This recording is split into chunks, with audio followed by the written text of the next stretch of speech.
ಬೆಂಗಳೂರು ಅಭಿವೃದ್ಧಿ ಪ್ರಾಧಿಕಾರ ಒಂದಲ್ಲ ಒಂದು ಎಡವಟ್ಟುಗಳನ್ನು ಮಾಡ್ಕೊಳ್ತಾನೆ ಇರ್ತದೆ. ಯಾಕೆಂತಂದರೆ 2018ರಲ್ಲಿ ಏನು BDA ಬೆಂಗಳೂರು ಅಭಿವೃದ್ಧಿ ಪ್ರಾಧಿಕಾರ ಭೂಸ್ವಾಧೀನ ಪಡಿಸ್ಕೊಳ್ಳುತ್ತೆ ಅನ್ನುವಂಥ ಒಂದು ವಿಚಾರವನ್ನು ಮುಂದಿಟ್ಕೊಂಡು ಎಣ್ಣೂರು ಮುಖ್ಯ ರಸ್ತೆಯಲ್ಲಿರುವಂತಹ ಜಾರ್ಜ್ ಫಿಲಿಪ್ ಖಲೀಲ್ ಎಂಬುವರಂಥ ನಿವೇಶನವನ್ನು BDA ವಶಪಡಿಸ್ಕೊಳ್ಳುತ್ತೆ, ಭೂಸ್ವಾಧೀನ ಪಡಿಸ್ಕೊಳ್ಳುತ್ತೆ ಅನ್ನುವಂಥ ಒಂದು ನೋಟಿಸನ್ನು ಕೊಡದೆ ಏಕಾಏಕಿ ಅವರ ಡೆಮಾಲಿಷನ್ನ ಮಾಡ್ತಾರೆ. ಆದರೆ ದಾಖಲೆಗಳಲ್ಲಿ ಮತ್ತು BDA ಅಧಿಕಾರಿಗಳ ಕಣ್ತಪ್ಪಿನಿಂದಾಗಿ ಈ ಒಂದು ನಿವೇಶನವನ್ನು ಸರ್ವೆ ನಂಬರ್ 40/5B ಅನ್ನುವಂಥ ಒಂದು ಸರ್ವೆ ನಂಬರ ನಿವೇಶನವನ್ನು ಏನು ಮನೆ ಕಟ್ಕೊಂಡಿರ್ತಾರೆ ಜಾರ್ಜ್ ಫಿಲಿಪ್ ಖಲೀಲ್ ಎಂಬುವರು ಅವರ ನಿವೇಶನವನ್ನು ಸಂಪೂರ್ಣವಾಗಿ ಡೆಮಾಲಿಷನನ್ನು ಮಾಡ್ತಾರೆ.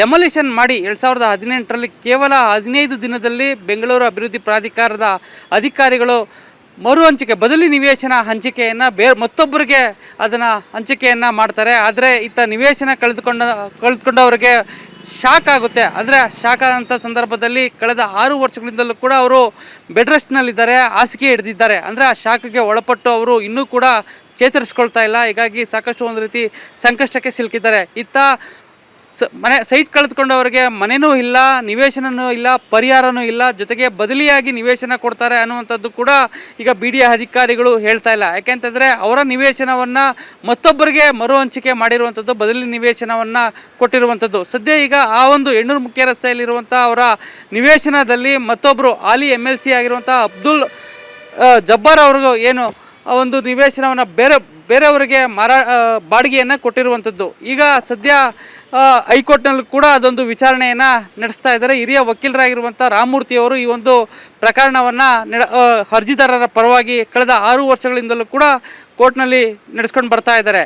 ವಿಚಾರ ಏನಂತಂದರೆ ಬೆಂಗಳೂರು ಅಧಿಕಾರಿಗಳು ಏನು ಎಡವಟ್ಟನ್ನು ಮಾಡಿದ್ದಾರೆ, ಅಕ್ರಮವನ್ನು ಮಾಡಿದ್ದಾರೆ, ಏನು ಇವರಿಗೆ ಭೂಸ್ವಾಧೀನಕ್ಕೆ ಒಳಪಡದೇ ಇದ್ದರೂ ಕೂಡ ಏಕಾಏಕಿ ಅವರ ನಿವೇಶನವನ್ನು ಡೆಮಾಲಿಷನ್ ಮಾಡಿ ನಂತರ BDA ಅಧಿಕಾರಿಗಳು ಹೇಳ್ತಾರೆ ನಿಮ್ಮದು ನಿವೇಶನ ಭೂಸ್ವಾಧೀನ ಆಗಿಲ್ಲ ಅನ್ನುವಂಥದ್ದನ್ನು ದಾಖಲೆಗಳಲ್ಲಿ ಹೇಳ್ತಾರೆ. ಆದರೆ ಏಕಾಏಕಿ ಬಂದು ಅವರ ನಿವೇಶನವನ್ನು ಡೆಮಾಲಿಷನ್ ಮಾಡಿ 15 ದಿನಗಳ ಅಂತರದಲ್ಲಿ ಅವರ ನಿವೇಶನ ಜಾಗದಲ್ಲಿ ಮತ್ತೊಬ್ಬರಿಗೆ ಮರು ಹಂಚಿಕೆ ಮಾಡ್ತಾರೆ ಅಂತಂದರೆ ಇಲ್ಲಿ ಅಧಿಕಾರಿಗಳ ಒಂದು ಏನು ಕೈಚಳಕ ನಡೆದಿರುವುದು ಮೇಲ್ನೋಟಕ್ಕೆ ಸ್ಪಷ್ಟವಾಗಿ ಕಂಡು ಬರ್ತಾ ಇದೆ. ಹೀಗಾಗಿ ನಮಗೆ ನ್ಯಾಯ ದೊರಕಿಸ್ಕೊಡಿ ಅನ್ನುವಂಥದ್ದನ್ನು ಈಗಾಗಲೇ ಅರ್ಜಿದಾರರು ಕೋರ್ಟ್ ಮೊರೆ ಹೋಗಿರುವಂಥದ್ದು. ಇತ್ತ BDA ಅಧಿಕಾರಿಗಳು ಕೂಡ 2018ರಿಂದ ಇಲ್ಲಿ ತನಕ ಯಾವುದೇ ರೂಪದಲ್ಲಿ ಕೂಡ ಅವರಿಗೆ ನ್ಯಾಯವನ್ನು ಒದಗಿಸಿಲ್ಲ. ಹೀಗಾಗಿ ಇಂಥ ಪ್ರಕರಣಗಳು ಸಾಕಷ್ಟು ನಡೀತಾ ಇದ್ದರೂ ಕೂಡ ಅಧಿಕಾರಿಗಳು ಇಂಥ ಏನು ಈ ರೀತಿ ಮಾಡುವಂಥ ಅಕ್ರಮಗಳನ್ನು ಮಾಡುವಂಥ ಅಧಿಕಾರಿಗಳ ಮೇಲೆ ಸರ್ಕಾರ ಯಾಕೆ ಕ್ರಮ ಕೈಗೊಳ್ತಾ ಇಲ್ಲ ಅನ್ನುವಂಥ ಒಂದು ಕೂಗು ಈಗ ಸಾರ್ವಜನಿಕ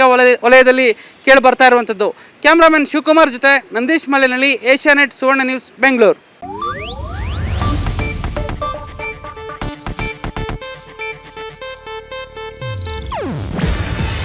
ಇದು ಏಷ್ಯಾನೆಟ್ ನ್ಯೂಸ್ ನೆಟ್ವರ್ಕ್ ಪ್ರಸ್ತುತಿ. ನೀವು ನೋಡ್ತಿದ್ದೀರಾ ಏಷ್ಯಾನೆಟ್ ಸುವರ್ಣ ನ್ಯೂಸ್.